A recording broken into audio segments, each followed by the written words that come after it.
누가복음 17장 20절부터 37절까지 제가 봉독해 드리겠습니다. 바리새인들이 하나님의 나라가 어느 때 임하니까 묻거늘 예수께서 대답하여 이르시되 하나님의 나라는 볼 수 있게 임하는 것이 아니요 또 여기 있다 저기 있다고도 못하리니 하나님의 나라는 너희 안에 있느니라. 또 제자들에게 이르시되 때가 이르리니 너희가 인자의 날 하루를 보고자 하되 보지 못하리라. 사람이 너희에게 말하되 보라 저기 있다 보라 여기 있다 하리라. 그러나 너희는 가지도 말고 따르지도 말라.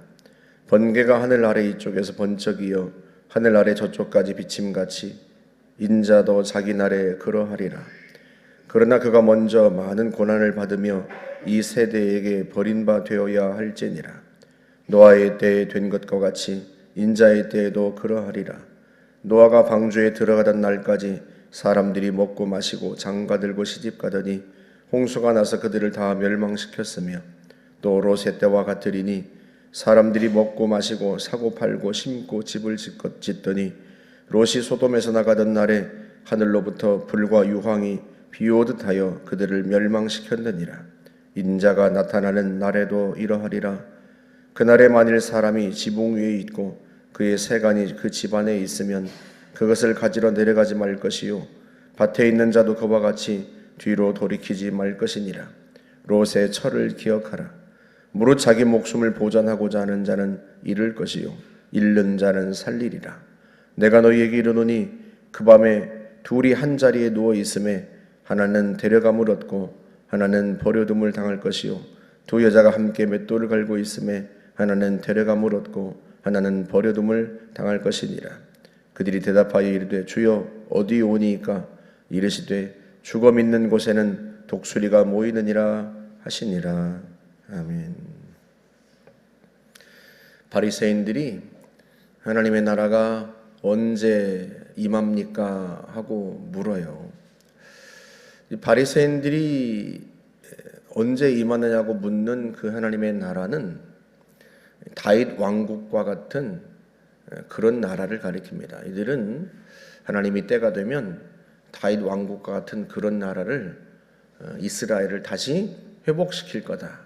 로마의 압제에서 해방하고 강대한 나라를 다윗 때에 이스라엘이 번성했던 것처럼 그렇게 강대한 나라가 되게 할 거다. 이렇게 기대했단 말이죠. 그래서 그 나라가 그때가 언제냐 하고 예수님께 묻는데 예수님께서 말씀하십니다. 하나님의 나라는 볼 수 있게 임하는 것이 아니다. 여기 있다 저기 있다고도 못할 거다. 그렇게 말씀하세요. 그러니까 바리새인들이 기대하는 하나님의 나라는 오지 않는다. 마치 롯데월드가 저기 있으면 우리가 롯데월드를 보러 그리 가잖아요. 이 바리새인들은 그런 식으로 하나님의 나라를 이해했어요. 하나님의 나라가 다윗 왕국이 임하면 당연히 그 다윗 왕국은 우리가 예루살렘으로 가면 지금도 비행기 타고 가면 볼 수 있겠죠. 그런데 그렇게 하나님의 나라가 임하는 게 아니다. 여기저기 그렇게 있는 게 아니다 하고 말씀하시면서 하나님의 나라가 너희 안에 있다 하고 말씀하세요. 이 안에라고 하는 엔토스라고 하는 헬라어가 두 가지 의미가 있는데 하나는 글자 그대로 어디 속에 어디 안에라는 뜻이고 두 번째는 어디 가운데라는 뜻입니다. 그런데 생각해 보세요. 바리새인들에게 주님이 말씀하시면서 하나님의 나라가 너희 안에 너희 마음 가운데 있다 그렇게 말씀하셨겠어요? 바리새인들의 마음속에는 뭐가 가득해요? 악이 가득하죠.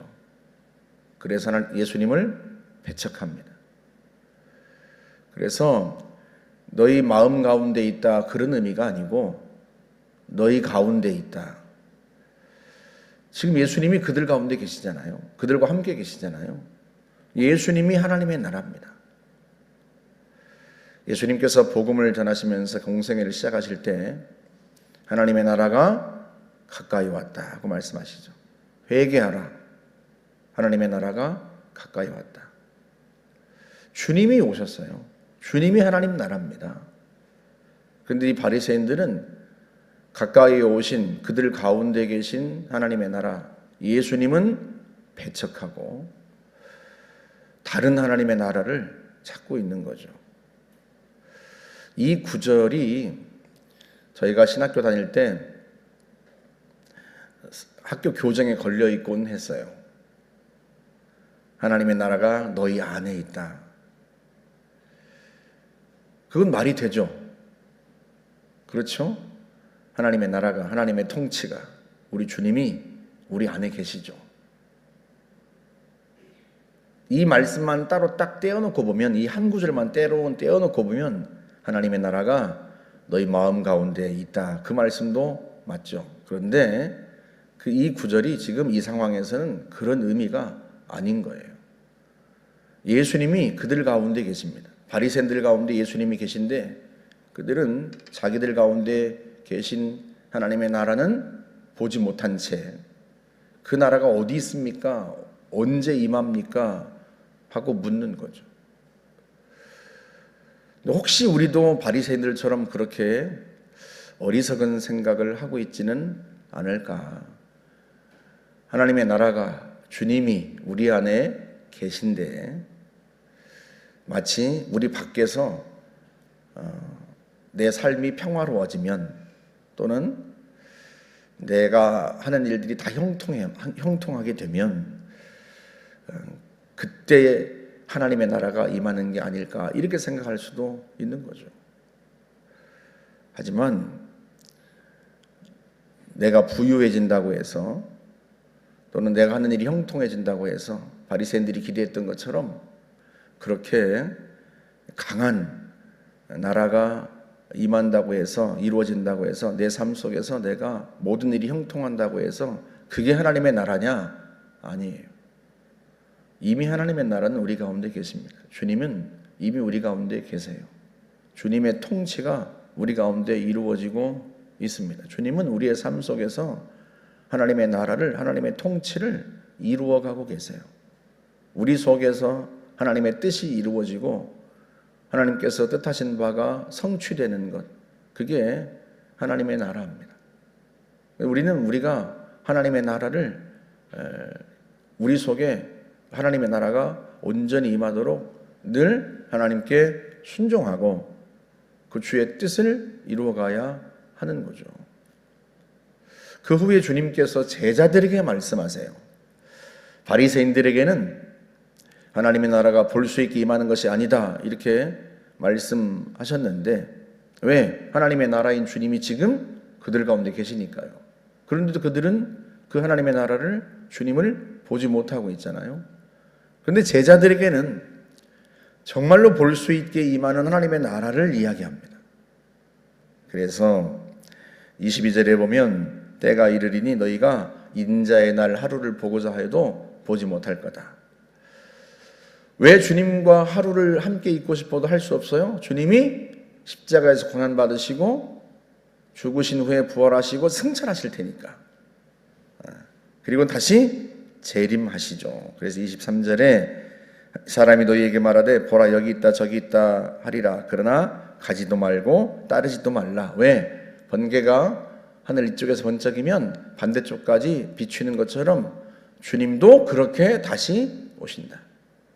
주님의 재림에 관한 이야기잖아요. 주님께서 승천하신 후에 다시 오시는데 그때는 모든 사람이 볼 수 있게 임하십니다. 그러니 하나님의 나라가 여기 있다 저기 있다 해도 뭐 거기 가보고 메시아가 왔다 해도 가볼 필요가 없어요. 왜? 그렇게 찾아가지 않아도 모든 사람이 볼 수 있도록 주님이 임하실 테니까. 그 주님의 재림이 이루어지는 날까지 주님은 제자들이 보고 싶어도 볼 수 없어요. 하지만 그 일이 이루어지기 전에 먼저 어떤 일이 이루어져야 돼요? 주님이 고난받으시고 죽으셔야죠. 그래서 말씀합니다. 25절에 그러나 그가 먼저 많은 고난을 받고 이 세대에 버린 바 될 것이다. 그러니까 예수님이 지금은 제자들과 함께 있죠. 하지만 주님이 제자들과 함께 있는 이 한 날이 얼마나 소중한 날인지를 잘 몰라요, 제자들은. 그래서 너희가 인자의 날 하루를 보고자 해도 보지 못할 때가 곧 온다.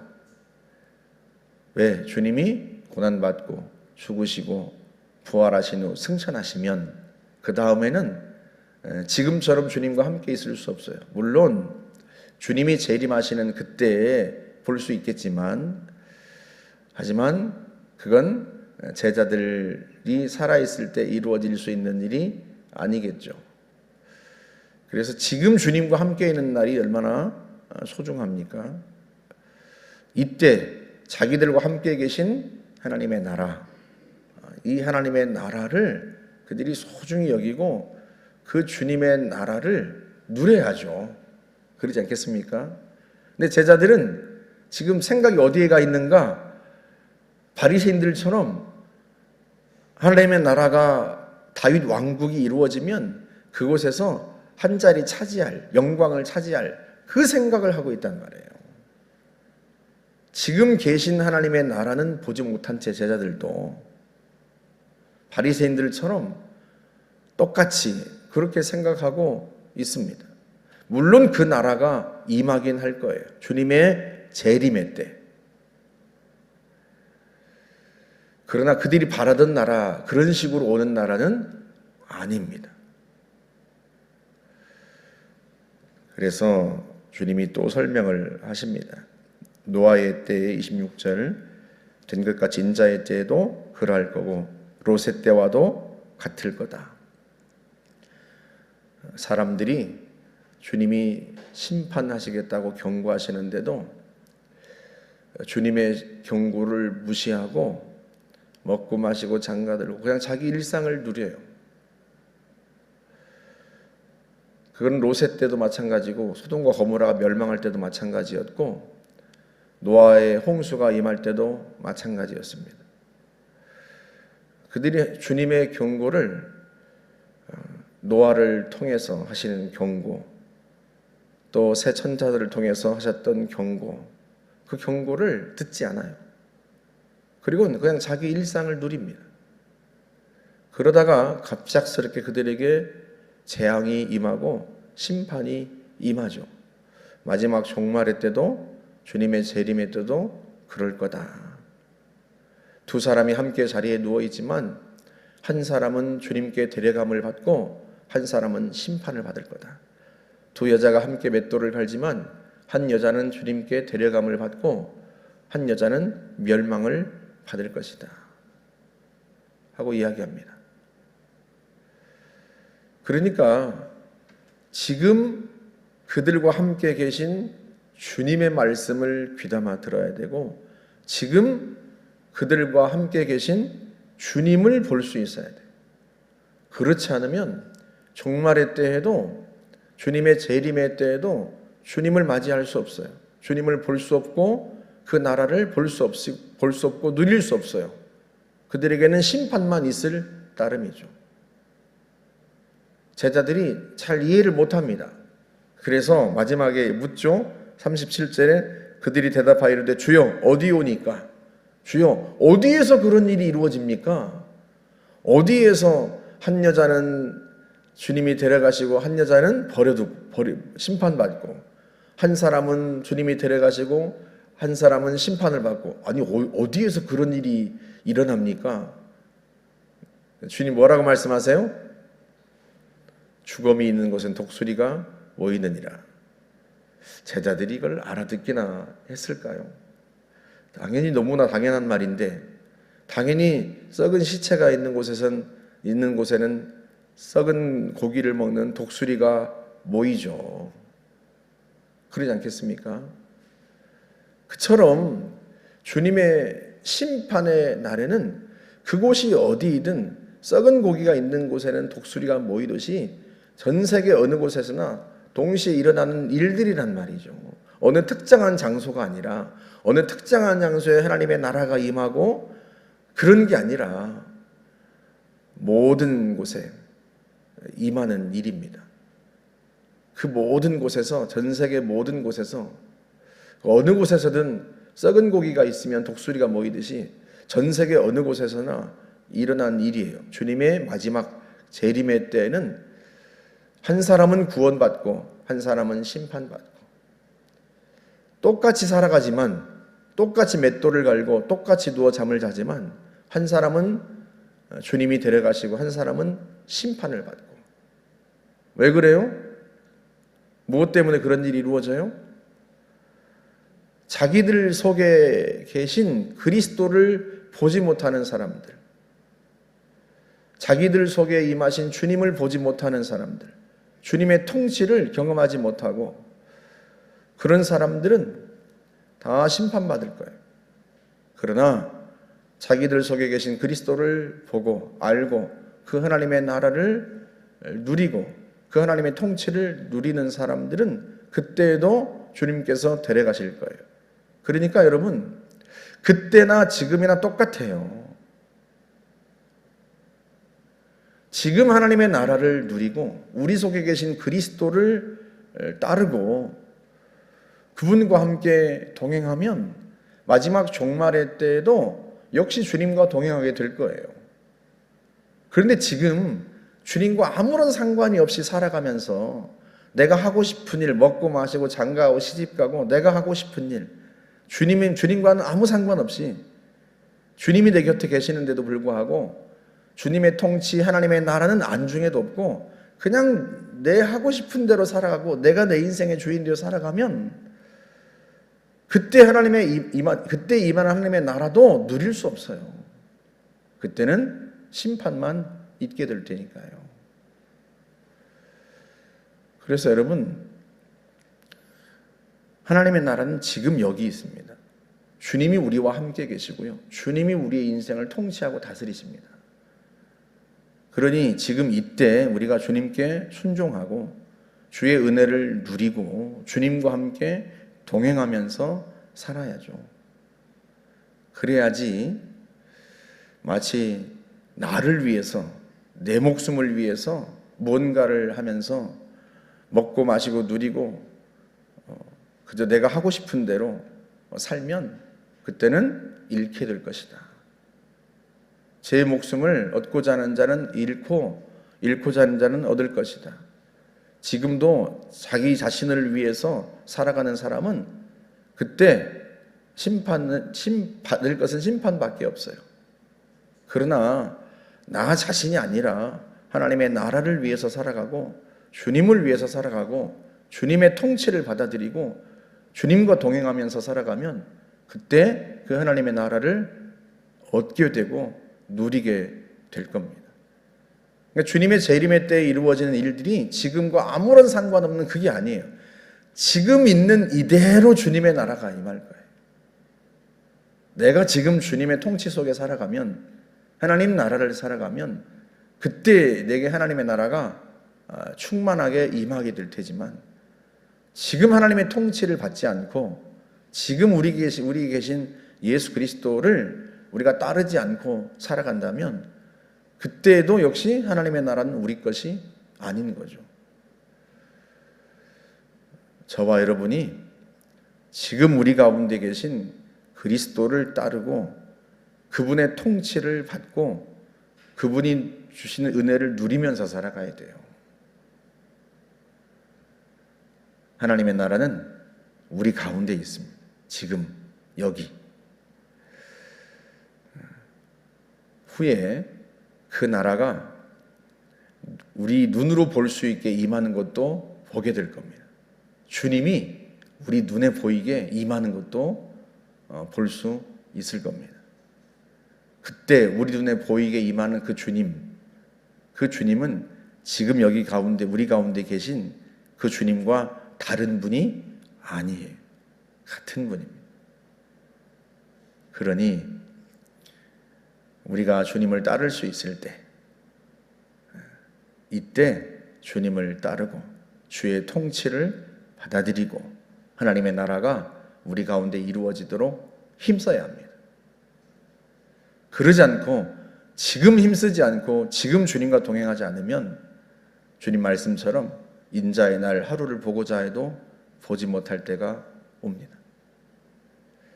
저와 여러분은 지금 여기 계신 우리 가운데 계신 그 주님과 매 순간 동행하는 그런 삶을 사시기를 주의 이름으로 축복합니다.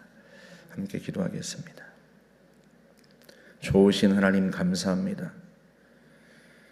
회개하라 천국이 가까이 왔느니라 말씀하셨던 주님, 과연 주님이 우리 가운데 계십니다. 우리 안에 계시면서 우리를 다스리시고 통치하십니다. 우리는 주님을 따르고 주의 통치를 받아들이며 우리의 삶 속에 하나님의 나라를 이루기 위하여 힘써 순종합니다. 좋으신 하나님, 마침내 우리 가운데 그 하나님의 나라가 완성되는 날을 보게 될 줄로 믿습니다. 주님께서 우리 가운데 왕으로 임하시고 우리를 다스리시는 것을 우리가 감격스럽게 경험할 때가 올 겁니다. 하나님 아버지, 그때는 지금과 마찬가지로 그때 우리가 주님의 영광을 보는 것처럼 지금도 역시 우리가 주의 영광을 보며 주의 통치를 따르고 주님의 나라를 살아갈 수 있도록 하나님 저희들을 붙들어 주옵소서. 감사드리며 예수님의 이름으로 기도하옵나이다. 아멘.